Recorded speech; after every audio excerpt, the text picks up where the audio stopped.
How the Communist Party in Japan survived more than 100 years. Have you at any point considered how the Socialist Coalition in Japan figured out how to make do for north of 100 years? Yes, you heard it right.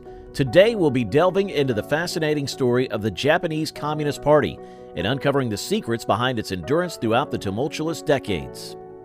So buckle up and get ready for a captivating journey through time. Picture this. It's 1922, and two distinct groups with different backgrounds join forces to create a political movement. One group is inspired by Christian socialism, while the other is comprised of young, Western-educated intellectuals. Now, how did these two groups manage to lay the foundation for what will become the oldest political party in Japan? Let's find out. Our story begins with a Christian socialist, driven by the desire to create a more equal society, inspired by the example of Jesus himself. On the other hand, the young intellectuals, having witnessed the growing labor movements in America and Europe during their studies abroad, were motivated to bring these ideals back to Japan. They additionally made motivation in the progress of the Trotskyites and the Russian unrest, which birthed the Soviet Association in 1922.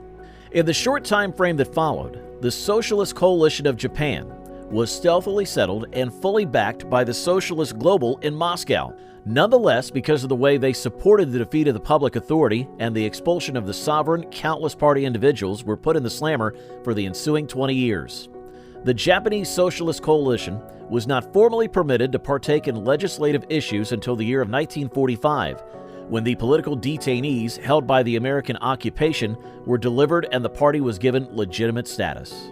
However, the party soon found itself overshadowed by the liberal Democrats on the left and the Japanese Socialists. These two parties became the dominant forces in Japanese politics from 1955 to 1993, a period known as the 1955 system. During this time, the JCP played a relatively minor role on the national political stage, with their greatest opposition being the conservative LDP. Interestingly, the JCP's primary rivals have not been solely the LDP. Enter the Komeito, a political party seen as a wing of the Soka Gakkai, an Eastern Buddhist organization. Both the JCP and Soka Gakkai were established in pre-war Japan and confronted abuse from the royal police because of their resistance to the public authority. In any case, regardless of the disparities, they had comparative perspectives on friendly government assistance, pacifism, hostility to nuclearism, and the remilitarization of Japan. This comparability prompted a furious contest between the JCP and the Soka Gakkai for the help of repelled networks, including youthful grown-ups, the functioning poor, and rustic laborers who had moved from the field to the urban areas. The JCP also sought support from the newly founded labor unions, while the Soka Gakkai aimed to gain the backing of middle-class families. As the Cold War raged on, the JCP's opposition to the U.S.-Japan alliance raised hopes for building stronger international relationships with the USSR and China. However, under the long-term leadership of Kenji Miyamoto, the party gradually distanced itself from both Moscow and Beijing. Abandoning armed struggle, the JCP committed to achieving change through the democratic process.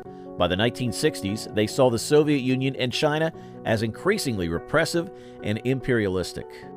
Remembering the repressions they had endured under the authoritarian rule of the Japanese Empire, the JCP expelled radical members and even welcomed the collapse of the Soviet Union in 1991. Lately, they have become vocal pundits of China's oppressive government, especially its treatment of individuals in Hong Kong, Tibet, and Xinjiang. These breaks from other international communist parties allowed the JCP to build more localized support networks, including labor unions, intellectuals, and the Korean minority in Japan. Thanks for joining me on this captivating journey through history. If you enjoyed this video and want to explore more intriguing stories, be sure to hit that like button and subscribe to our channel. And remember, the past holds countless lessons for the future. Until next time, stay curious and keep exploring.